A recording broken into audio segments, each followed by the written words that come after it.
Hello, everyone, and welcome to HAP's Tip of the Month. As always, my name is Michael Petraka. I'm the owner-operator of HAP.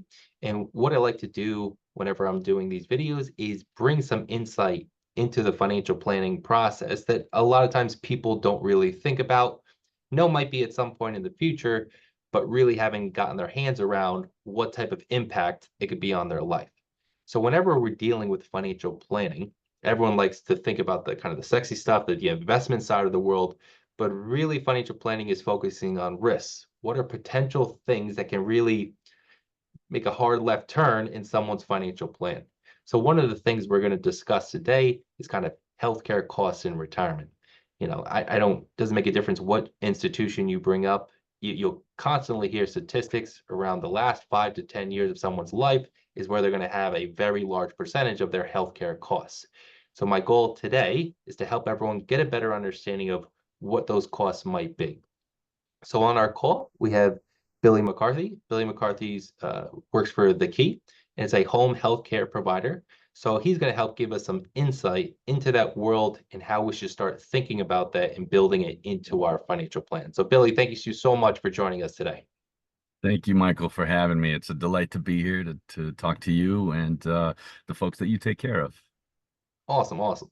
So if you can you just run through maybe a more typical situation as someone might be utilizing your company services? You bet, Mike. A typical situation for when my services are introduced to a senior, or in most cases, a senior loved one who's trying to age successfully at home, it takes many shapes and forms.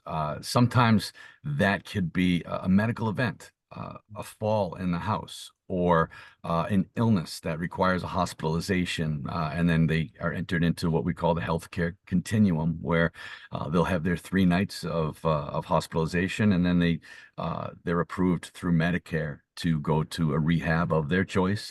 And oftentimes, after 4 to 6 weeks of the rehab, once they determine that that individual is no longer able to make measurable progress in that facility, they're no longer able to be reimbursed by Medicare, and they begin the discharge planning. It's oftentimes this part of the continuum where the social worker or the discharge planner, whether it's a hospital or a rehab, they will introduce home care as an option for folks, which in essence, it enables them to return to the setting where that medical event occurred in the first place, but with a bolstered uh, uh, amount of care. In this form, if they were to hire a caregiver from the Key, it would be a certified home health aide that we would have come out to the house. Um, Oftentimes, these things aren't a definite event or a medical event. They happen over time. And as we're entering the holidays, we typically will get a lot of calls from folks between Thanksgiving and Christmas where they haven't seen that aging loved one in 3 or 4 weeks, and they're able to kind of compare and contrast from Thanksgiving to the holidays about how somebody, maybe they haven't paid some bills, maybe they've had some weight loss, maybe the house is a little disheveled. These warning signs are there, and they're so easy to miss, especially when maybe we're an out-of-state adult child, or maybe we live right down the road, but we're so close to it, we miss these signs. So the initial call can take many forms, and everybody's journey is a little bit different. After 35 years of working in senior care, I don't think I've ever done the same care plan twice. But it Wow. gives me a wealth of knowledge to kind of look back on and say, oh, well, I had a case similar to that, and this is what was very successful in that circumstance. So So Billy, just to kind of give a compare and contrast, I want people to have some idea if, understanding that there's a range of services and there's a range of time frame. So for like the hourly type reality, depending on the person we're dealing with, is there a price range different? Is there a price range different kind of for the 24/7 reality? that's a great question, Michael. And with everybody being different, we've built in the flexibility to be able to, charge the appropriate price so that the folks are able to get the exact services they need. That is to say, someone who only needs 3 to 4 days a week, maybe 4 or 5 hours at a clip, we're going to charge them a range between $30 and $40 per hour, as opposed to somebody moving in. They're closer to $380 to $400 a day. What makes it 30 or 40? It really depends on the complexity and the level of skill of the caregiver that we're going to choose for each individual case. There are other factors. Folks have a pet that also requires care. That's going to drive the cost up a little bit. If you need somebody who's going to be driving, that will also drive the cost up $1 or $2. What we want to do is incentivize these caregivers to really embrace the case that they have accepted, and keeping the caregiver happy is half the battle. And I'm sorry, so like for a full 24/7, what's the typically like per week? Between $2,000 and $3,000 would be a live-in. Yeah. And Yeah, so and then and this is out of pocket expense as well. Is there any Medicare, Medicaid, do they get involved in this type of service, or is this more or less purely out of pocket? it's mostly out of pocket. I would venture to guess about a third of the people that I care for at any given time are utilizing their long-term care insurance benefit, which is something that, as you know, they've been paying into for quite a while for such an occasion. That insurance will pay for home care, will also pay for assisted living, provided that the insurance company identifies that they meet the criteria. Usually we can fit that in. If they need our services, they absolutely will be appropriate and eligible to hit all of the criteria that they're looking for. Bathing, dressing, meds, meal prep, toileting, to name a few. Do you provide any services that are not in the home? Like, I'm just curious, like if you guys go into like assisted living facilities, nursing home, or is it really just kind of everyone kind of pigeonholed in their own little world? It's a great question, Michael. A lot of my clients, we care for them in the house that they built 50 years ago, right after they got married. And, overall, that's our long-term goal, is to keep folks where they're most comfortable. That is to say, I still have about a third of the people that I take care of who are in facilities. They move into an independent living facility, and now they need additional care, but they don't want to move over to the assisted living part. Or they move into the assisted living part, and maybe they should be more appropriate for the memory care unit. They're exit seeking at night, or they're leaving their stove on, and they just need some companion type care to get them through the rough edges. They're fine all day, and they start getting confused around 3 or 4 in the afternoon. We target that area.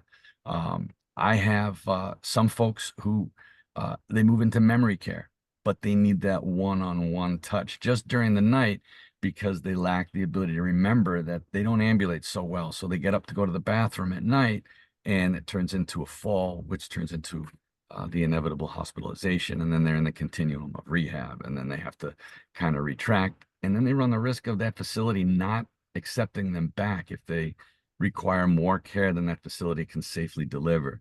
So I have caregivers in a lot of these senior living communities, which creates a wonderful opportunity for me to build a great relationship and actually becomes a conduit of some sort to enabling communication to happen from the director of nursing of said facility and the family member when maybe that wouldn't be available to them.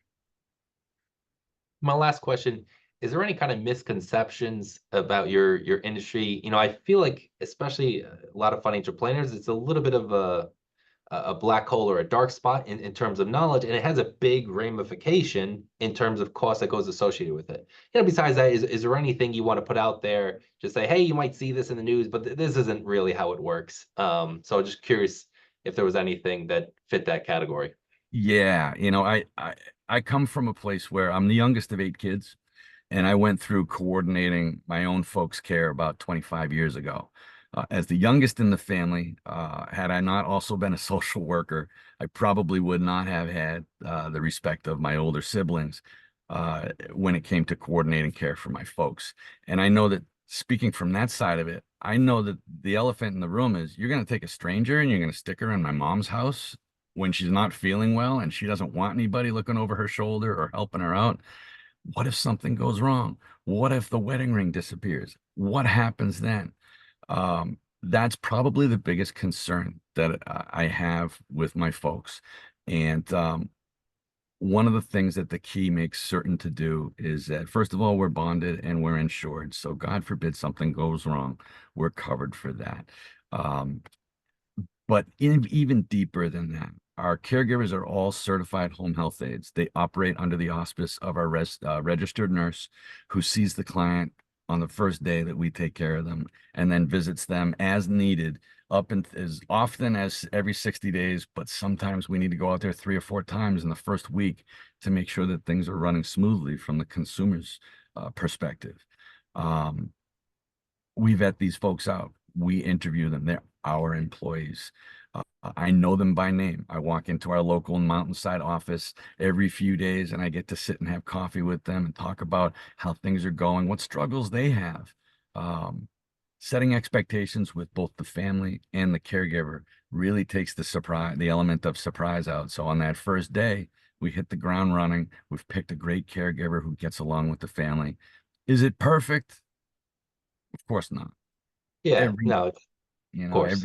every now and then we have a personality issue that's disrupted. Uh, Oftentimes that's identified on the first day by either my nurse or my caregiver will call us and say, "Hey, listen, Mrs. Smith is a great lady.